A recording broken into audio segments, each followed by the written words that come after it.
jumpa lagi viewers. Semoga kebaikan datang dari segala penjuru.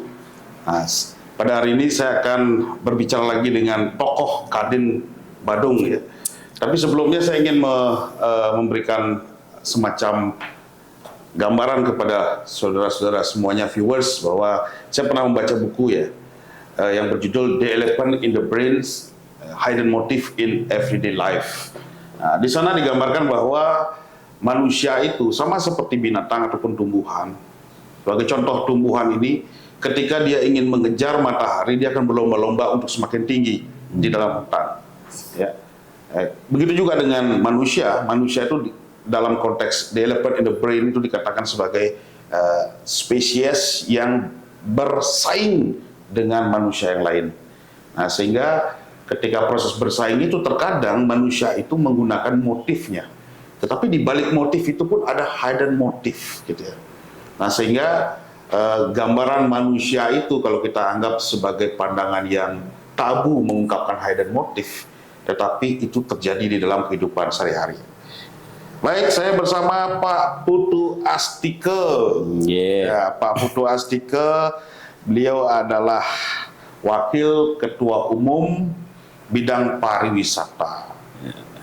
Nah, tentu saja karena di sini mewakili bidang pariwisata, kita akan ungkap banyak hal menyangkut pariwisata dan usaha-usaha di bidang pariwisata ataupun seluk-beluk problematika yang ada pariwisata. Jika saya, misal secara akademis, melihat undang-undang kepariwisataan itu merupakan seluruh aspek multidimensi menyangkut persoalan pariwisata yang melibatkan swasta, masyarakat, pariwisata, hingga pemerintah daerah. Ya. Baik Pak Putu Astike, mungkin diawali dengan pengenalan diri dulu, supaya viewers tahu semua.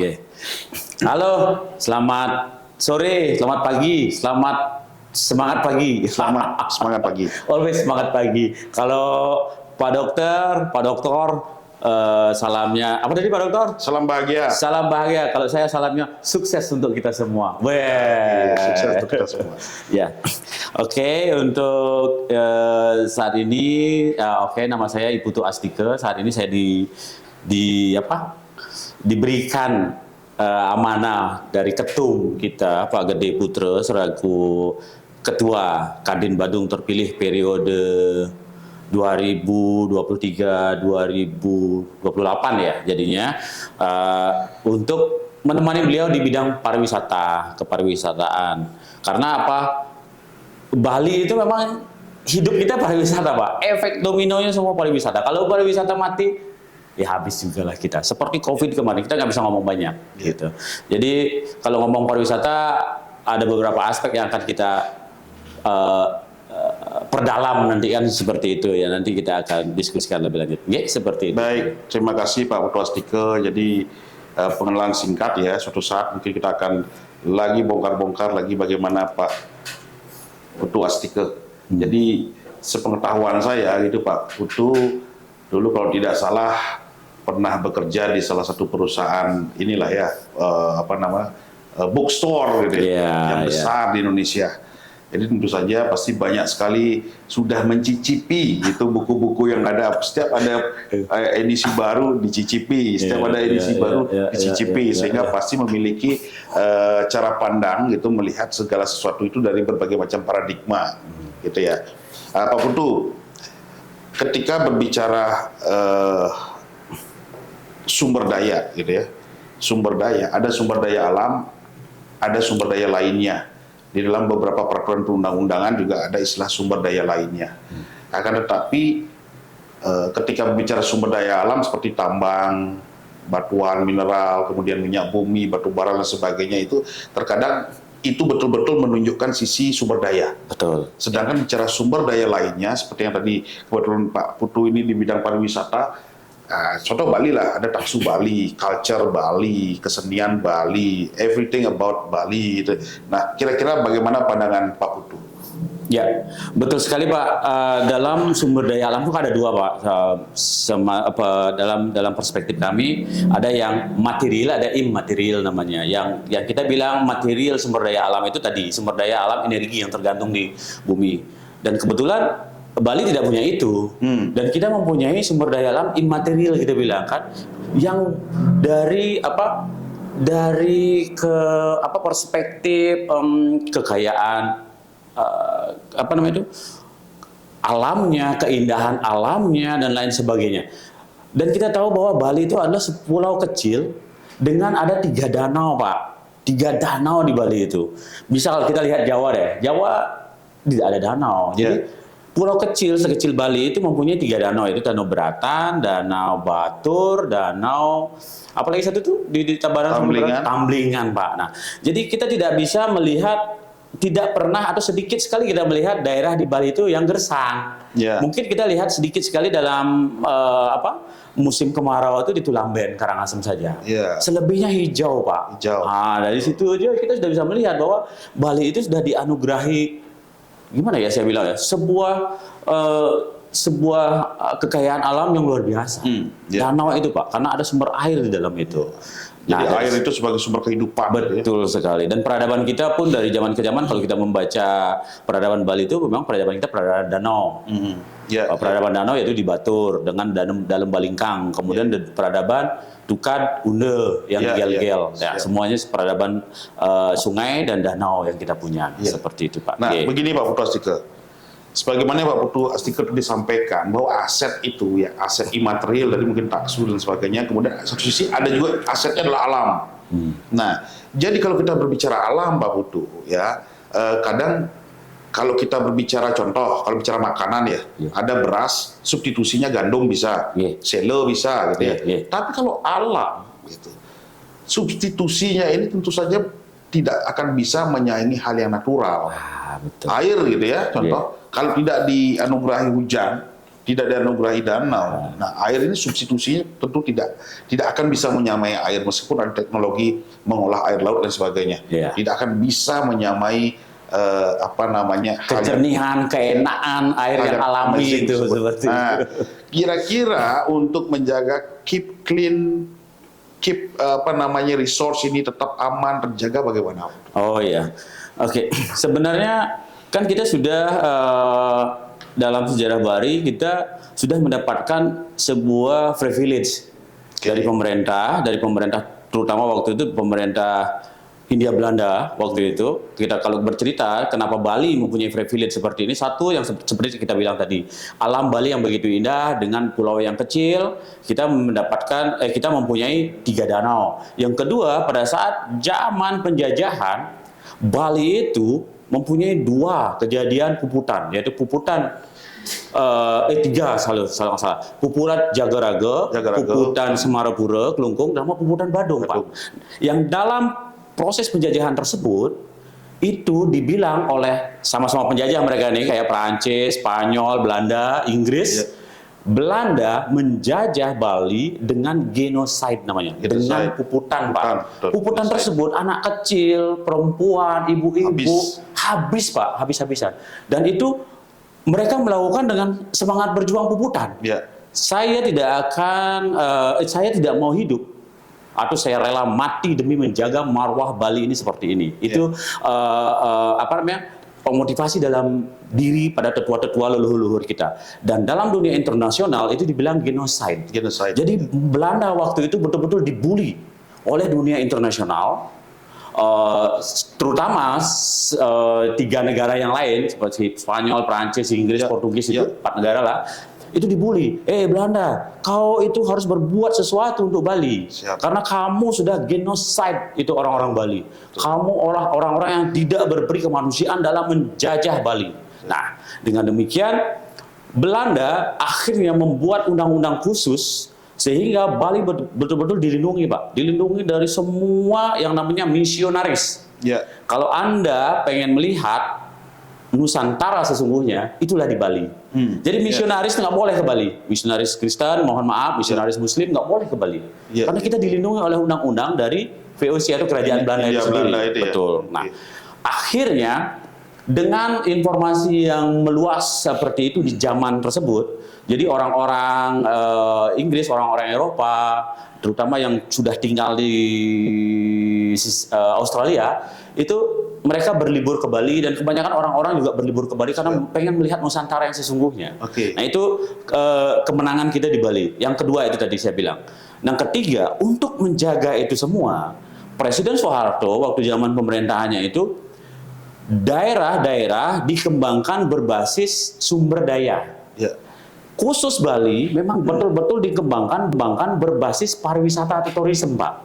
Hanya Pulau Bali dalam keseluruhan pulau yang ada di Indonesia. Misalnya kayak di Jakarta, di Jawa Timur itu pabrik mereka, berdasarkan pabrik dan lain sebagainya. Bali benar-benar khusus pariwisata, sehingga dari pemerintah kolonial, setelah itu berganti ke pemerintahan Republik Indonesia zaman Pak Soekarno, lanjut Pak Soeharto, betul-betul Bali prioritas pengembangan pariwisata, Pak. Sehingga marwah kita di Bali itu memang betul pariwisata. Dan kita sebagai orang Bali ini, kita juga mempunyai strength. Kita bilang kekuatan kita adalah kita dibina oleh struktur keagamaan kita, yaitu agama Hindu. Yang betul dengan kitab dasarnya adalah Weda. Itu artinya secara harfiah kita jelaskan, Weda itu dalam bahasa Sanskerta, dalam bahasa Sanskrit namanya meluas Weda itu. Jadi kalau kita dalam bahasa, saya pernah bekerja di toko buku itu enlightening mind. Enlightening mind. Expanding horizon. Mengembangkan pikiran, memperluas cakrawala, kan begitu. Weda itu mirip-mirip seperti itu. Wed itu namanya memperluas. Jadi itu adalah kumpulan jurnal-jurnal ilmu pengetahuan. Nah, dengan demikian yang dititik beratkan pada Hindu Bali waktu itu adalah Trihita Karana, Pak. Trihita Karana itu hubungan harmonis antara manusia dengan Tuhan, hubungan harmonis antara manusia dengan alam, hubungan harmonis antara manusia dengan manusia itu sendiri sebagai kreator. Pawongan, pelemahan. Ya, betul. Trihita Karana itu begitu melekat. Nah, berdasarkan semua literatur yang kita sudah diwariskan oleh tetua-tetua kita atau leluhur kita, maka pemerintah saat ini tentunya harus juga konsen terhadap dunia pariwisata itu sendiri. Karena memang ya kita nggak usah ngomong muluk-muluk lagi. Kemarin itu 2020, April 2020 kita kegencet COVID. Sampai April 2022 kalau nggak salah. Itu full 2 tahun. Pada saat nyepi kita digencet kan. Udah, itu sudah nggak bisa ngomong banyak. Itu sudah melihat sendiri kejadian yang terjadi di Bali itu. Begitu suffering itu begitu begitu menderitanya kita sebagai orang Bali tanpa ada pariwisata. Semua sektor kena. Ngomong apalah, ngomong agraris, ngomong agrobisnis, semualah kena kita. Seperti itu, Pak. Nah, menindaklanjuti semua pengalaman kita, maka saya mengambil kesimpulan bahwa yang harus dilakukan oleh semua stakeholder, terutama pemerintah yang mengayomi di Bali ini, yang sektor pariwisata itu ada 3, Pak. Yaitu yang pertama infrastruktur, artinya penunjang pariwisata tersebut. Yang kedua adalah kebersihan. Dan ketiga adalah keamanan, Pak. Ini saja sekarang yang kita jaga, kita sudah mendapatkan devisa yang luar biasa. Nah, seperti yang kita tadi lihat sebelum kita take video ini kan kita membaca, kita tidak melakukan hal yang muluk-muluk, Pak, untuk mengembangkan pariwisata. Cukup dengan tidak membuang sampah sembarangan.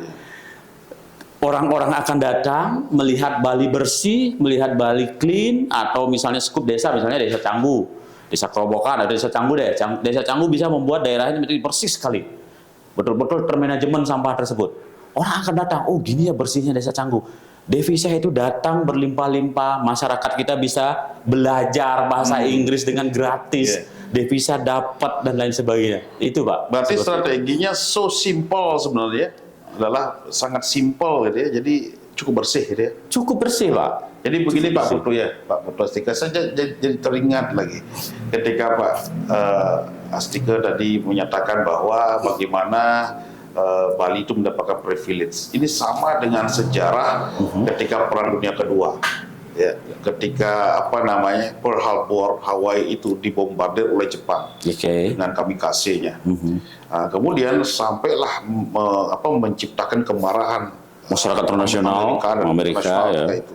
Tetapi dalam kepemerintahan Amerika ketika itu, gitu, ketika akan memutus melancarkan serangan bom atom, gitu ya, ternyata di Amerika berpikir juga bagian mana yang kita bom, gitu. Sampai akhirnya dipilih Nagasaki dan Hiroshima. Seharusnya bisa saja bom itu kekaisaran matahari di Jepang itu. Tetapi mereka juga punya pandangan di sana adalah banyak ada hal-hal yang bersifat kultur yang harus dijaga. Kemudian di sana ada kaisar, ketika kaisar dibom akan menimbulkan kemarahan luar biasa masyarakat dan akan lahir lagi kami-kasih yang lain. baru. Artinya kalau melihat dari cara pandang Pak Putu tadi melihat, artinya mau tidak mau kita harus kebijakan pariwisata kita harus memperhatikan dulu sejarah seperti apa. Ya. Bukan hanya kebijakan yang bersifat short term, Ya, betul. tapi kebijakan yang mendasarkan pada filosofi terdahulu, tetua-tetua kita terdahulu, sehingga bagaimana membangun suatu pariwisata yang sustain. Betul, Pak. Gitu. Nah, oke. Dari tadi ada infrastruktur, kebersihan, kemudian apa lagi? Keamanan. Ya. Udah dua hal ini nanti kita jadikan segmen lain lah. Ya. Kita ngomong kebersihan. Oke, ya. Sebenarnya titik balik kita menyoal persoalan kebersihan ini, gitu, atau merefleksi ya. Sebenarnya apa yang menjadi problem dasar? Ya. Nah, Pak, masalah kebersihan ini sering sekali kita kita sudah diskusikan panjang lebar dengan semua stakeholder, dengan semua teman-teman dan ahli-ahli semuanya. Dalam dunia modern, sampah itu bukan sampah, Pak, itu adalah sumber daya, adalah resource yang bisa mereka mereka bisa ulang kembali atau recycle menjadi produk turunan seperti itu. Itu resource. Nah, dari sekian permasalahan yang terjadi masalah sampah di Bali, saya bisa mengambil kesimpulan beberapa strategi yang harus kita lakukan, Pak, untuk melakukan itu. Saya tidak akan membahas kenapa ini, kenapa itu, kenapa kita bersampah, kenapa kita harus enggak. Kita fokus kepada solusi. Pasti kita udah tahu deh apa yang menyebabkan sampah ini terjadi. Tentu dengan tingkat konsumsi, dengan tingkat kunjungan yang berapa ribu ya di ke Bali sekarang, Pak? Wah, berapa ya? 10.000, dengan 20.000 dengan wisatawan per hari, VOA itu. Itu setiap orang berapa kilogram bersampah? Iya, second home visa kemarin ya. Itu sudah sampah terjadi terus-menerus karena efek dari devisa yang kita dapatkan adalah tentu ada produk turunan yang akan mereka konsumsi. Setiap produk yang mereka konsumsi akan menimbulkan waste, akan menimbulkan sampah. Nah, itulah yang harus kita pikirkan sekarang. Nah, di samping itu kita mempunyai juga masyarakat Bali yang kurang lebih berapa sih masyarakat Bali sekarang? Saya lupa. Kalau saya melihat dari ada 2.500, 4.500 mungkin. Ya nanti di review ya, di review berdasarkan data statistik yang tergaring. Misal 4.500 masyarakat Bali dengan kultur budaya Bali yang seperti ada. Itu pun dengan ritual yang kita lakukan juga menyumbang sampah juga. Walaupun sebenarnya sampah-sampah tersebut dalam kerangka kehinduan itu sebenarnya sampah organik yang mendominan.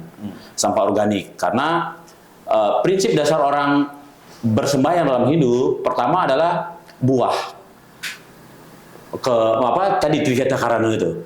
Kepada persembahan kita kepada Tuhan, persembahan kita kepada lingkungan, hasil turunan dari sampah upacara kita adalah kompos, Pak. Nah, itu kepada lingkungan karena organik kebanyakan busung yang apa itu, dan terakhir adalah kita berinteraksi antara sama manusia sehingga hubungan antar manusia itu lebih rekat terjadi. Seperti itu sebenarnya esensi dari sebuah upacara yang dilakukan oleh umat Bali. Saya beberapa waktu lalu bersama Pak Ketua Kaden Badung itu sempat main ke tempat salah satu DPR RI lah, Pak. DPR RI itu Nyoman Parte dia. Jadi dia sempat menyampaikan begini. Sebenarnya di Bali ini urusan sampah, urusan lingkungan secara ritual, adat, agama itu ya, itu sudah paripurna. Sudah paripurna itu katanya. Jadi artinya ada Danau Kertih sudah, Jagat Kertih, Wana Kertih sudah gitu, lakukan dietnya. Tapi problemnya adalah apa? Tindakan nyatanya, Pak. Betul. Ya. tindakan nyatanya ini artinya Itu yang akan kita bahas ya, sekarang. Tindakan oke. nyatanya Gimana? yang harus kita Kalau lakukan. memang kalau kita punya perspektif yang sama gimana? Iya, nyambung. Nah, jadi begini Pak, jangka panjang yang harus kita kampanyekan kepada generasi muda, terutama Gen Z ini, yang sudah mulai care, peduli terhadap lingkungan. Jadi, zaman bapak-bapak saya, yang zaman baby boomer saya bilang itu, mereka adalah turunannya. Mereka hidup dalam zaman di mana mereka tidak mengenal namanya city kota. Jadi mereka menebang pohon, Pak. Nah, zaman saya, gen milenial, kemudian zaman anak-anak kita, Gen Z, mereka rindu terhadap pohon itu sendiri karena sudah habis menjadi beton. Iya. Nah, jadi dia berbalik lagi, circle lagi. Nah, dari sekian permasalahan yang terjadi dalam dunia persampahan di Bali khususnya, saya mengambil kesimpulan ada hal jangka panjang, jangka menengah, jangka pendek yang harus dilakukan. Konkret ini, saya nggak mau bertele-tele. Jangka panjang yang kita lakukan, dan kemarin dalam FGD, Forum Group Discussion Kabupaten Badung, saya sudah pernah sampaikan, karena saya didapok di persampahan waktu itu sama Pak Ketum saya, Pak Gede Putra. Nah, waktu itu saya ngomong, jangka panjang itu gimana Pak? Manusia Pak, mindset-nya yang harus dibenerin. Bagaimana Pak? Caranya membenarkan mindset itu adalah orang Bali itu berdasarkan teologi. Jadi pemuka agama kita, sulinggih kita, entah kita Hindu nih, kita kan di Bali banyak nih selain Hindu ada sulinggih yang Hindu, ada pendeta yang Kristen, ada pendeta juga, pendeta Buddha, ada Pak Ustadz yang di Muslim, dan banyak lagi lah yang lain. Itu harus satu persepsi. Kita membenarkan mindset dulu. Jadi gini, paradoks dalam beragama. Kita pengen bersembahyang ke Tuhan dengan semua perangkat ritual kita, pengen keselamatan Pak. Tetapi tidak pernah disampaikan ending dari ritual tersebut, kita harus maksud saya, ritual itu harus sukses ketika kita selesai sampai sampahnya. Yang sekarang kita lihat, kita pengen selamat, berritual, sampahnya kita ngawur, akhirnya mencemari lingkungan, menjadi banjir, selokan tersumbat, malaria datang. Keinginan dengan hasil yang terjadi berbanding terbalik. Itu namanya paradoks dalam bertuhan. Paradoks dalam bertuhan. Itu yang harus kita selesaikan dulu sekarang.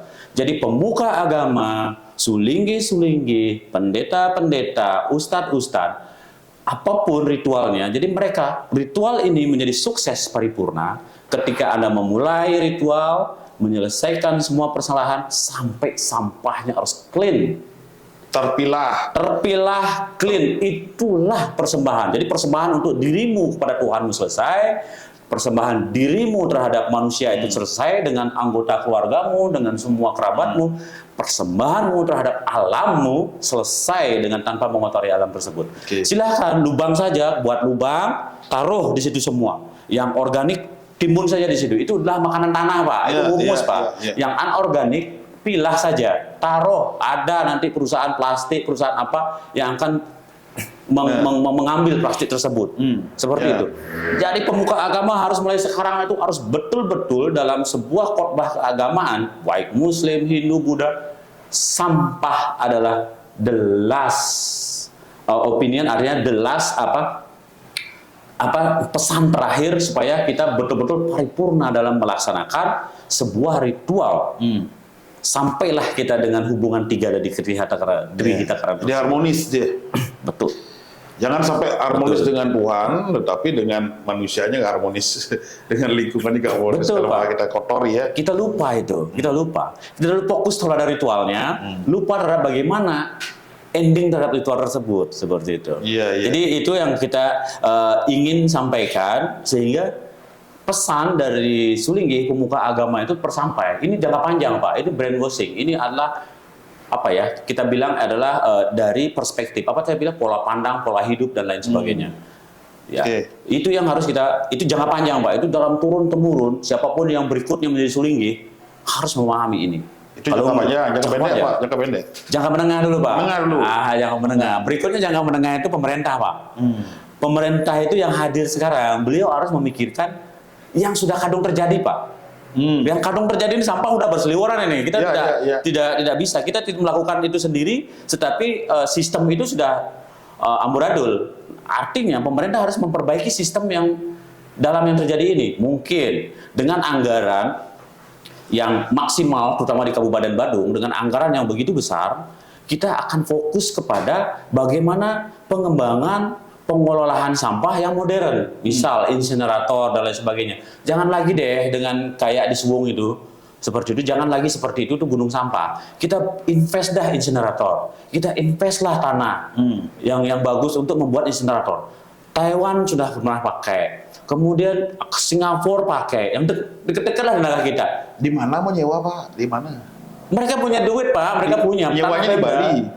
Di Bali. Kita Karena lakukan di beberapa Bali. kali juga Pemda juga sudah berusaha menggunakan asetnya sendiri. Ya. Tetapi bagaimanapun aset ini kan berada pada lingkungan desa tertentu, Ya, kabupaten betul. tertentu. Nah, justru sering terjadi penolakan ini. Betul. Mungkin kita bisa membuat sebuah island kayak di Singapura mereka membuat pulau apa sih? Pulau apa sih namanya itu? Yang ada buatan lah gitu. Ya, pulau buatan. Bisa, tapi sementara insinerator itu bisa kita pakai, Pak. Di tempat lain pun yang memang jauh dari pemukiman. Kita buat yang bersih betul. Bu Risma kan sudah selesai di Surabaya. Kadang-kadang begini Pak, dari percakapan beberapa kali kami diskusi Pak ya tentang sampah gitu ya. Karena proses memilah oke, sudah baik nih.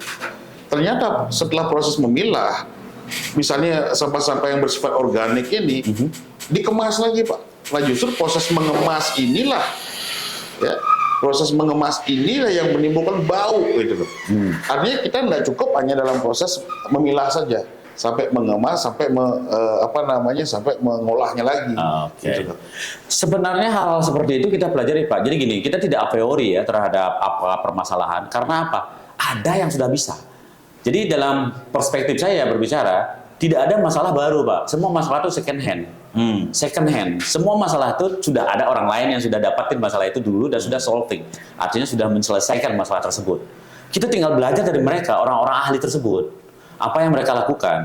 Atau istilahnya kita kembali ke kodrat kita, kan ada istilah tuh manusia sebagai homo mimesis atau peniru. Iya. Jadi tirunya baik-baik ya. Iya, emang begitu. Tiru saja Kita nggak baik-baik. usah harus meneliti untuk menghasilkan sesuatu yang nggak apa-apa. Kita sudah kita udah kadung nih, tergulat oleh masalah sampah di Bali. Ya sudah kita tiru deh, kita tiru yang sudah berhasil. Singapura, terdekat Surabaya, Bu Risma. Apa yang beliau lakukan? Kita lakukan saja yang mirip-mirip. Serius tapi Pak, ini masalah keseriusan. Iya. Ini masalah keseriusan teman-teman di perangkat daerah dan di Pemda lah. Iya. Keseriusan. Memang teman-teman sekarang sudah serius Pak, tapi kami pengen yang lebih serius. Karena apa? Excuse atau penolakan atau blame yang tadi yang Bapak seperti bilang, oh kami tidak bisa ini Pak, tidak bisa itu yang kita solusikan Pak. Karena apa? Orang lain sudah bisa Pak, kenapa kita nggak bisa? Iya. Karena kadang masyarakat itu khawatir gitu. Masyarakat khawatir ketika ini dijadikan tempat macam begini, terus akhirnya menyisakan dampak lagi, bau, kemudian di sana kurang sehat, atau kadang daerah itu menjadi image-nya jelek. Misalnya, di sana kan tempat sampah. Begitu. Jadi gini sebenarnya Pak, dalam tempat sampah itu sama dengan kita membuat graveyard. Graveyard itu sebuah tempat, apa sih graveyard itu? Tempat pemakaman. Misalnya kita mempunyai berapa nih? 5 hektar tanah yang kita selesaikan. Jadi jangan semua 5 hektarnya dipakai untuk insinerator. Penghijauan, peresapan. Insineratornya kan 1 hektar aja cukup. Udah maksimal sekali kita pakai dengan sistem mesin-mesin yang modern seperti itu yang kita belajar. Kita invest memang Pak. Tidak bisa memang sekejap mata, tapi kita per periodik siapapun pemimpinnya, blueprint tentang sampah itu sudah dibuat oleh para ahlinya. Blueprint tersebut. Jadi mereka tidak akan ubah-ubah lagi blueprint tentang sampah tersebut. Mereka tinggal melanjutkan. Karena sampah itu, makanya saya bilang periode menengah itu nggak bisa 5 tahun, 10 tahun Pak, itu 20 tahunan kita bisa selesaikan itu. Minimal generasi berikutnya kita sudah mempunyai impact, kita bisa mempunyai landasan dalam proses penguraian sampah tersebut, seperti itu. Lalu ini Pak, ini karena segmen kita banyak nanti ya. Jangka pendek, Oke, berikutnya tadi insinerator, kemudian yang dilakukan yang jasa menengah dulu Pak, belum selesai. Belum selesai. Ya. Ya. TPS 3R, Pak. Bapak Bupati TPS Badung 3R. dalam program-program beliau sudah menggalakkan TPS 3R dan itu sangat kami dukung. Karena apa? Karena itu berbasis sumber. Jadi melokalisir sampah tersebut berdasarkan sumber. Sumbernya itu adalah desa, Pak. Desa dulu nih. Desa baru keluarga. Seperti desa Rumah. Banjar keluarga Ya. gitu rumah. Jadi sekup desa sudah 3R. Dan kebetulan di tempat kami di Perereran di Canggu pun sudah ada TPS 3R dan kami sudah berusaha untuk memperbaiki atau membuat itu menjadi baik. Itu adalah langkah permulaan yang baik. Langkah permulaan yang baik. Jadi itu harus dilakukan dengan penyempurnaan mesin-mesin, Pak. Mesin-mesin yang bagus, yang betul-betul bisa yang ramah lingkungan, sehingga produk-produk yang dihasilkan juga ini. Dan betul-betul konsen untuk memberikan insentif atau apapun. Jadi gini Pak, waktu mereka kerja di sampah, kayak teman-teman kerja di Australia nih, sampah nih. Baju mereka keren Pak, kayak pemadam kebakaran. Betul. Mereka bangga memakai outfit, walaupun mereka bekerja di Trust Hero namanya. Iya. Jadi mereka mempunyai panggilan Trust Hero. Oke. Kalau pemadam kebakaran namanya firefighter. Keren mereka. Keren. Jadi mereka sematkan mereka semacam name atau semacam julukan pada mereka sehingga mereka betul-betul dalam bawah sadar mereka adalah this is our job gitu loh. This is our life. Bahkan anak-anak kecil di sana ditanya, hobimu apa gitu. Jadi Betul Pak. Ini saya sama beri ngomong. Ketika orang sudah disentuh bottomnya, heartnya, mereka dengan baju outfit. Jangan baru sampah itu mereka kayak baju diginiin. Enggak, mereka tuh pahlawan Pak. Mereka pahlawan. Benerin outfitnya dia. Benerin dengan semaksimalnya kayak firefighter, pemadam kebakaran. Betul-betul petugas benahi sampah. kesejahteraannya, Pak. Samping itu benahi kesejahteraannya. Mereka adalah pejuang. Iya. Mereka pejuang. Betul. Gitu. Jadi kita yang bekerja di sektor pariwisata, yang pebisnis ini menggait devisa. Ada waste setelah itu. Waste-nya itu mereka yang selesaikan. Itulah namanya dalam bahasa biologi itu namanya food change kan. Food change. Ada yang menghasilkan, ada yang mengurai seperti itu. Jadi teman-teman itu harus betul-betul disematkan. Jadi pakaiannya itu harus keren. Betul mereka bangga menjadi seorang petugas Trust Hero. Berarti ini harus ada kesadaran dari para pengusaha-pengusaha yang menghasilkan waste tadi. Betul. Terhadap teman-teman kita yang PHR itu salah satunya Pak. PHR udah disentuh. Dari PHR-nya kan gede banget tuh udah masuk ke Badung. Itu dibenerin lah. Oke, mungkin periode sekarang memperbaiki bangunan-bangunan pulau dan lain sebagainya silahkan. Periode berikutnya tolong dong sampahnya diperhatikan. Karena itu penting sekali. Oke. Gitu, itu benerin dulu Pak. Nah, itu jangka menengahnya. Nanti pemerintah bisa diskusi sama kita. Sebentar lu Pak, periode berikutnya gimana? 2 periode kan sudah selesai itu. Periode berikutnya siapa yang melakukan ini kan begitu? Saya khawatirnya dengan ada periode baru malah baru lagi. Maka itu pentingnya membuat blueprint Pak. Blueprint, yang disahkan berdasarkan undang-undang, orang hukum kan. Benerkan itu dengan undang-undang, bingkai semua peraturan atau blueprint tersebut dengan undang-undang yang mereka tidak bisa otak-atik seenak perutnya sendiri begitu pada berikutnya. Begitu. Bagaimanapun semuanya produk politik ya. Tapi mudah-mudahan sekarang ya. Mari kita dulu. Mari kita minum dulu. Oke. Minum dulu. Capek nih. Sudah saking semangatnya nih. Ini. Ya. Jadi memang dalam konteks kebijakan itu memang tidak mudah gitu. Sehingga apalagi bicaranya jangka menengah gitu. Tapi di satu sisi juga ada dari Pak Putu punya pandangan, ada juga jangka pendek. Iya, itu jangka pendek. Kita bilang jangka panjang itu kita bilang 50 tahun lah jaraknya itu. Kita harus mulai dari sekarang. Itu jangka pendek, jangka panjang. Jangka pendek ini per periode kepemimpinan bupati misalnya 5 tahun. Jadi jangka menengah kita bilang. Jangka menengah 10 tahun, 2 periode berarti 10 tahun ya. Itu jangka menengah kita bilang 10 tahun itu Pak. Nah, itu yang tadi saya bilang. Itu dulu deh yang simpel-simpel yang kita lakukan. Yang lain-lainnya masih banyak, nanti kita elaborasi. Iya. Yang daripada kita terlalu banyak ngomong kan. Betul. Ya. Artinya gini, saya juga gini ya, dalam pribadi saya gitu, ketika kita punya kecenderungan bahwa prihatin sekali melihat sampah yang bertebaran atau bagaimana Bali ini semakin banyak sampah itu. Tapi di satu sisi kalau seperti yang buku yang tadi saya sampaikan tadi ya, Elephant in the Brain, Hidden Motive in Everyday Life, kadang kita ingin melakukan suatu tindakan, karena tindakan ini butuh disorot lah. ya kita publikasikan dan sebagainya. Tapi di satu sisi ada juga yang a priori Pak melihat situasi itu bahwa nih orang cari muka saja, apalagi digunakan sebagai ajang-ajang kampanye gitu ya.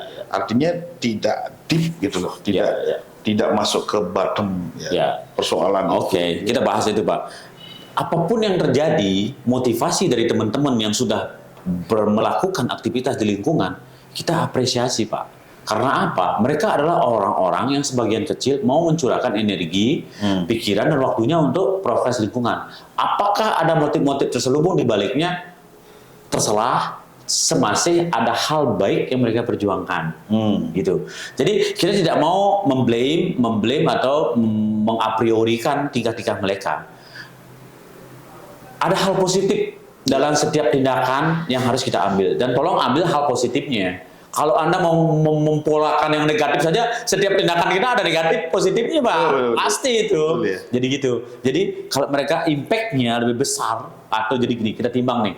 Kita tidak berbicara sesuatu tataran yang ideal, tapi kita berbicara tatanan mana yang positifnya lebih banyak dibandingkan negatifnya Pak. Nah misalnya nih ada teman-teman tuh, yang teman-teman sekarang anak-anak muda banyak yang betul-betul care terhadap sampah, mereka sorting dirinya untuk aktualisasi. Saya betul-betul tidak apa-apa. Oke, itu salah satu program kampanye. Ada itu Pak Pandawara itu. Iya, Pandawara anak-anak itu sudah misalnya atas Sungai Watch, Trust Hero, apalagi itu banyak sekali yang Blue Ocean, banyak sekali ada grup-grup yang begitu yang digagas oleh anak-anak muda semua itu. Nah, mereka sorot dirinya itu nggak apa-apa, itu bagian dari kampanye dan aktualisasi diri. Yang seperti kita bilang itu ada unspoken need namanya dalam diri kita yang untuk diketahui. Oleh itu basic instinct Pak, unspoken need yang apa yang kita lakukan minimal orang tahu dong, gitu, pengakuan. Dan kita mempunyai media sosial untuk diakui, dan kita harus lakukan itu. Di samping pengakuan, ada impact sosial yang mereka akan tularkan kepada orang-orang yang menonton. Nah, maka saya sampaikan dalam kesempatan ini, kita menimbang sebuah kegiatan, sebuah aktivitas itu dari sisi positifnya dan negatifnya. Ketika positifnya lebih banyak daripada negatifnya, let's do it, kita dukung. Karena tidak ada perfeksionis. Bagi saya perfeksionis is a sickness. Perfeksionis itu ada sebuah ungkapan Pak. Kalau ada orang perfect pengen itu dia sakit. Bagi saya itu adalah progresionis. Kita lakukan aja progres setiap hari, setiap jam, setiap waktu progresionis. Progresionis adalah jalan untuk mencapai sukses. Kalau perfeksionis adalah the sickness, penyakit itu Pak. Mending berbuat aja dulu. Mending berbuat aja dulu. Artinya... Perfeksionis itu apa sih? Sekarang perfect, besok nggak perfect lagi. Karena ada orang yang lebih perfect. Makanya dibilang nobody perfect kan. Perfect sebenarnya ada sebuah ungkapan Pak untuk mendongkrak bagaimana kita melakukan sebuah akselerasi tindakan. Nah, kira-kira menurut Pak Putu Astike ini, nah bagaimanapun kita harus membangun suatu hipotesa, Pak. Ya, jangka pendeknya belum nih. Oh, jangka pendek belum. Oh, ya oke, lanjut jangka pendek ya. Kita ngomong hipotesa. Ya, terakhir pada hipotesis. Nah, tadi jangka menengah itu pemerintah yang ambil fungsi dengan membuat tadi insinerator, TPS 3R, mengaplikasikan komunitas sosial dan anak-anak muda yang pengen mengaktualisasikan dirinya. Itu tugas pemerintah. Jangka pendek adalah tugas kita. Karena sampah adalah kita. Sebentar. Sampah adalah kita.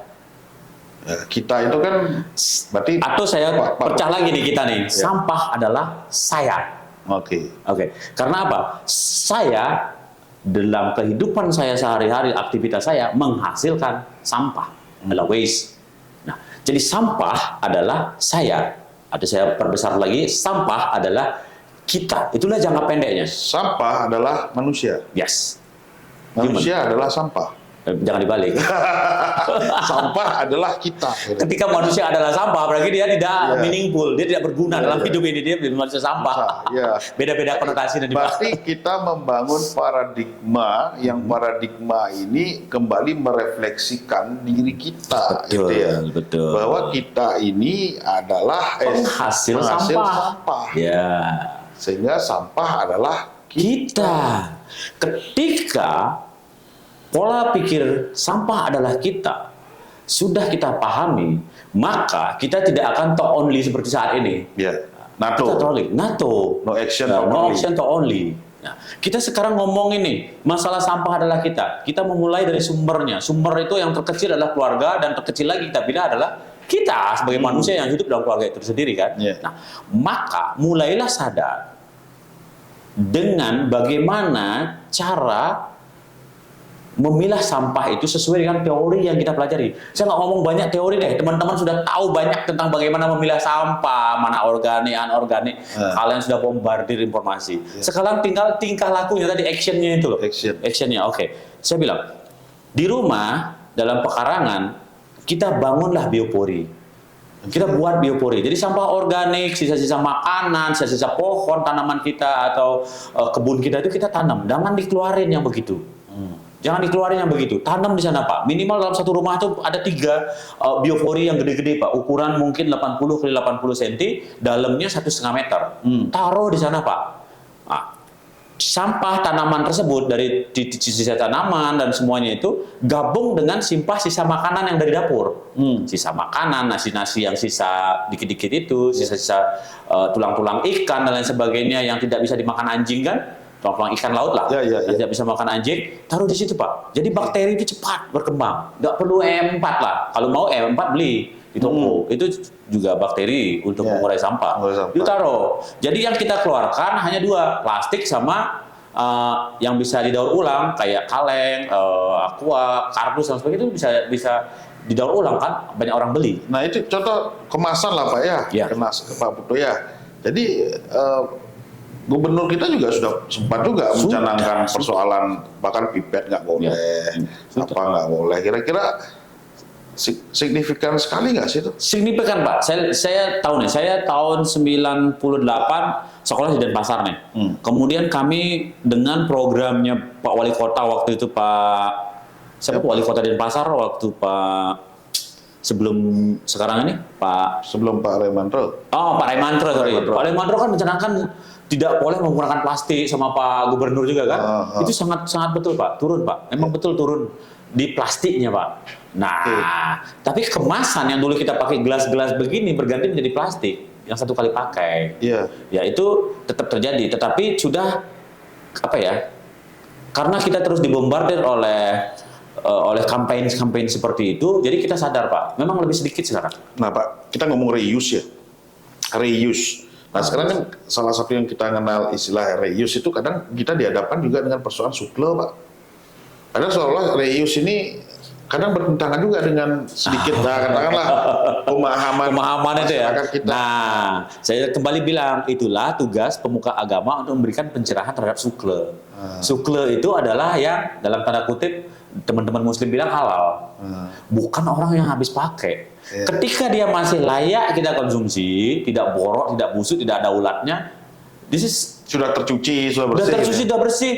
Jadi syarat sukle itu adalah tidak terkontaminasi oleh bakteri. Itu adalah sukle. Kalau kita buang-buang saja yang begitu itu, seperti saya bilang sering sama teman-teman, uangmu, sumber daya alam milik kita semua, hargai. Banyak di tempat lain orang yang nggak bisa makan Pak. Jangan ada salah persepsi dengan bahasa sukle tersebut. Sukle tersebut adalah yang tidak terkontaminasi bakteri yang menyebabkan ada sakit. Ketika itu makanlah, nikmati, itu masih ada gizinya. Tadi memang butuh banyak banyak stakeholders. Kita semua bergerak. Dalam kesempatan ini kita mengkampanyekan itu. Dan kita ini pada saat duduk ini, kemudian teman-teman viewers nih ngomong, kau tuh talk only lah. Kalian cek ke rumah kami masing-masing. Saya sudah punya biopori. Apa yang saya omongkan ini saya lakukan. Karena saya sangat malu kalau saya ngomong. Berarti suatu saat boleh saya berkunjung. Silahkan Pak, silahkan. Jadi untuk biopori itu apa? Biopori, biopori yang sederhana saja. Biar mengetahui lah kira-kira tindakan kecil gitu yang kita lakukan ini ternyata memberikan manfaat. Betul Pak. Di dapur itu minimal ada 2 tempat sampah. Di halaman rumah kita minimal ada 2 tempat sampah. Organik, anorganik. Semua di ruang tamu kita ada 2 tempat sampah. Organik, anorganik. Semua Pak. Nah, kalau di ruang tamu kan semua anorganik pasti. Organik pasti kita keluarkan. Kalau organik taruh di sana nanti muridnya datang. Gitu. Tapi di dapur, di halaman itu minimal Pak. Harus ada 2 tempat sampah. Organik. Jadi kalau bicara sampah tuh nggak akan ada habisnya Pak. Betul. Jadi karena teman-teman kita lah banyak juga penggiat-penggiat, bahkan di Gianyar tuh ada yang membuat gambaran dengan plastik-plastik bekas. Gitu. Saya sangat kagum sekali melihat, bisa mengkreasi. Ya. Kemudian ada juga di Badung ada teman yang membuat ornamen-ornamen dengan plastik-plastik bekas. Itu luar biasa sekali ini mereka, kreasi mereka. Tapi kadang gitu ya, kadang malah produk-produk gini itu harganya murah sekali. Harganya murah sekali, atau kadang ya dia penghargaan itu tidak Betul, Pak. tidak se ekstrem barang-barang yang baru itu loh. Betul, Pak. Dalam konteks dalam konteks pebisnis lah sekarang melihatnya gimana? Itu dah teman-teman pebisnis, disitulah tugas kita sebagai pebisnis, karena kita yang menghasilkan sampah banyak. Semakin banyak revenue yang kita dapat, semakin banyak sampah yang kita hasilkan. Ini sudah related gitu loh, sudah related itu. Jadi tugas kita ya, kalau ada teman-teman yang sudah peduli, mau mencurahkan waktunya, kreativitasnya untuk melakukan renewable dari bahan-bahan sampah buangan itu, ada baiknya yuk kita support dengan membeli hasil-hasil mereka. Ada hal-hal yang kita bisa lakukan. Itu himbauan kita kepada teman-teman, terutama saya sekarang di Kadin, teman-teman Kadin juga, terutama Kadin Badung, Kadin Bali, ya kita support yang begitu itu. Karena apapun itu bentuknya, ya kita adalah salah satu dalam tanda kutip penghasil sampah juga gitu. Minimal berikanlah mereka ruang-ruang, misalnya yang punya hotel, yang punya parkiran luas, berikanlah minimal mereka ruang-ruang untuk mempromosikan. Lagi ya, betul Pak. Kita siap, kita harus kampanyekan itu. Nanti ketua saya pasti mau melakukan itu, membuat itu. Jadi teman-teman, kalau Pak misalnya punya teman yang sudah kreativitas mengkreasikan seperti itu, dihubungkan sama ketum kami atau saya sendiri, saya akan sampaikan kepada ketum kami dan semuanya teman-teman sekitar di Kadin, kita akan siap fasilitasi. Baik, siap Pak Putra Stike. Jadi Pak Putra Stike, waktu kan terus berjalan ini Pak. Jadi bagaimanapun Kadin Badung ini concern lah. Artinya ya mudah-mudahan juga di dalam agenda program kerjanya juga mengarah ke sana. Artinya dengan kata lain seperti yang Pak tadi Putu sampaikan bahwa uangmu sumber daya alam milik kita. Nah, kalau saya dari perspektif saya yang sebagai orang yang bukan pengusaha gitu, Kadin tuh bisa saja dapat uang banyak, uangmu gitu, tapi perlu juga dong gitu, perlu juga dong semacam program-program kerja itu yang mengarah kepada tindakan nyata terkait dengan lingkungan. Gitu. Siap Pak. Kita baru berdiri kemarin, baru pelantikan kemarin, ketum kami sudah pelantikan kemarin, kemudian rapat kerja kemarin antar pengurus sudah kita lakukan. Kapan ya? Kemarin lah pokoknya. Minggu ini Jumat kalau nggak salah. Kami rapat kerja yang pertama. Mudah-mudahan periode ini teman-teman yang betul-betul peduli dengan lingkungan kita ajak, ataupun dengan yang lainnya kita ajak untuk merumuskan ini Pak. Karena itu adalah juga tugas dari Ketua Kadin Nasional Pak Arsad, bahwa kita harus melakukan impact terhadap lingkungan pengusaha. Mungkin juga begini Pak, mungkin ini semacam ide saja dari kami, mungkin dari saya sebagai pengamat atau sebagai akademisi, bahwa mungkin perlu saja pemerintah ini, entah pusat atau daerah, membuat semacam kebijakan. Sebagai contoh, ketika wisatawan hadir ke Bali gitu, atau mereka akan kembali lagi ke negerinya gitu, ya ada semacam tax lah, pajak sampah atau apa gitu. Karena mereka sudah pasti, kalau apalagi Bapak merumuskan paradigmanya adalah sampah adalah manusia, sampah adalah kita. Artinya ketika paradigma ini sudah terbangun, termasuk si warga negara yang asing yang datang ke Indonesia atau ke Bali pada khususnya kan pasti juga membawa sampah atau menciptakan sampah. Artinya mudah-mudahan dari sisi Kadin juga dapat menyentuh hati para pengambil kebijakan juga, bahwa ya jangan hanya berpikir teks kunjungan gitu, tapi juga teks sampah gitu, teks sampah. Jadi melibatkan lapisan yang lebih luas lagi gitu. Jadi ini pandangan kami lah. Jadi saya juga mungkin ke depan akan buat research semacam itu ya. Jadi ada nggak ruang bagi pemerintah khususnya kawasan-kawasan yang pariwisata ini untuk membuat semacam tax retribusi lah tentang sampah. Jadi si wisatawan ini datang, mereka nggak bayar sampah, Pak. Mereka hanya menggunakan hotel yang bayar sampah. Nah sekarang gimana caranya wisatawan itu ketika datang mereka sudah juga diwajibkan. Menarik Pak, menarik. Nah, Saya senang idenya ini karena kemarin teks PHR yang kita bayar itu kan tidak dijelaskan Ya. apa aja saja itu yang teks 10% itu. Ya. Kemudian Pak Gubernur kemarin mencanangkan ada ditambahkan lagi. Ya, Untuk VOA, kunjungan itu ya. ada tambahan biaya Ya, lagi. Mungkin di situ kita bisa bilang Pak, ada terumbu karang yang harus kita lindungi dengan divingnya di Nusa Penida itu. Kemudian ada sampah lagi yang harus kita lindungi. Ya. Kalau misalnya kita bisa mentransfer ini atau menjelaskan ini kepada tourism atau pengunjung, kayaknya mereka tidak akan keberatan karena mereka sadar bahwa sampah adalah dia, sampah adalah kita, sampah adalah manusia, gitu loh. Karena kita yang menghasilkan. Bagus Pak. Jadi ini harus dijelaskan kepada orang-orang mancanegara, turis-turis, dan mereka sadar, mereka dengan willing. Jadi dengan willing itu apa?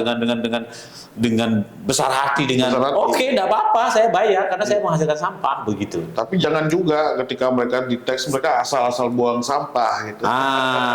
Jadi itu paradoks. saya sudah bayar ini. Itu jadi paradoksnya. Saya bebas buang sampah. Jangan sampai begitu juga. Iya betul. Itu yang harus kita kemas. Kita harus pikirkan ulang dalam ini bagaimana mengkampanyekan itu sehingga tidak keluar lagi yang begitu. Saya udah bayar nih, saya seenaknya. Memang itu naluri itu boleh. Itu dalam pola berpikir manusia selalu ada yang begitu. Artinya ini kebetulan adalah Bapak sebagai wakil ketua umum bidang pariwisata. Jadi mohon harapannya digodok lebih jauh lagi. Mungkin dalam pertemuan-pertemuan tertentu ada kesempatan ketemu dengan dinas, dengan pemerintah daerah, sampaikan saja ide-ide semacam itu. Jadi bisa berkolaborasi dengan akademisi. Jadi kita membuat semacam riset dan sebagainya. Iya. Penting sekali Pak. Jadi kami di Kadin menyuarakan, kemudian ada teman-teman yang akan membuat ide kami itu bisa down to earth. Kemudian ada pemerintah yang mesahkan ide tersebut menjadi sebuah peraturan yang mengikat kehidupan kita bermasyarakat. Betul. Sehingga itu penting sekali Pak. Ini sangat benar sekali, menarik sekali idenya. Itu nanti kita pasti Pak, kita perjuangkan dan selalu ingatkan kita untuk melakukan hal-hal ini. Karena hukum kita ya, setelah kita ngomong, kita wajib melakukan apa yang kita omongkan. Iya. Baik Pak Putu Astike, segmen ini waktu cepat berlalu ya. Tapi sebelum saya akhiri gitu Pak Putu, ada closing statement kepada para viewers kita yang sudah artinya menanti tayangan ini, yang menunggu-nunggu juga pandangan-pandangan dari pengusaha. Bagaimana Pak Putu Astike? Closing statement. Closing statement apa ya? Gini, kita sudah sering sekali terjebak dalam sebuah pola, kita selalu membicarakan hal-hal tersebut, tetapi tidak pernah melakukan apa yang kita bicarakan. Nah, dalam kesempatan ini saya pengen memberikan closing statement.